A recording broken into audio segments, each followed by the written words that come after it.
This episode, I did a short interview with Lancaster professor and journalist Robert Gutsche about Brexit. He's an American living in Britain, so he has a lot of expertise on the matter. I had to cut savagely to make everything fit, but thanks to Robert Gutsche for the interview, and I hope you guys enjoy. What should be the biggest worry for UK residents in the event of a hard Brexit? Well, I think what the government signals are showing us is Yeah, that uh, we don't really know how to prepare best, what really? the Okay. average citizen is supposed to do. Certainly, when you're hearing that the government is stockpiling food, stockpiling prescription drugs, and also starting to bring in the ranks of the military to secure borders and to secure trade and movement between Europe and the United Kingdom. That I was even talking last night just with neighbors. Our kids were playing in the street, fairly educated folk, but they have no idea what to prepare for.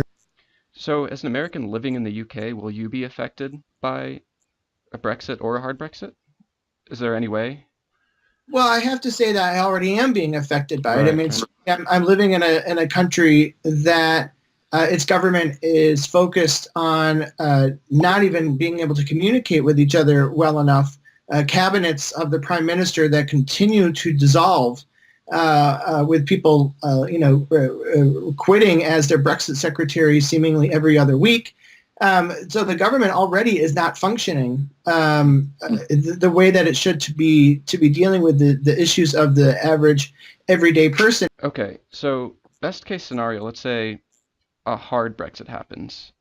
What would the UK look like in that case? Things are just going to be marginally more expensive, something like that? Well, certainly it's going to be more difficult for people to move back and forth, to Right. actually travel back and forth between the continent and England. That's a really basic sort of element. Residencies of people from the EU here in the United Kingdom may not be valid. There may be costs associated, additional costs associated with moving goods back and forth. Customs stops are going to. This is one of the reasons why military numbers have been escalated at some of these custom stops, is to move goods in and out. They're going to be going through completely different border checks for issues of security, and we won't be participating under the same sort of trade negotiations in markets as the European Union.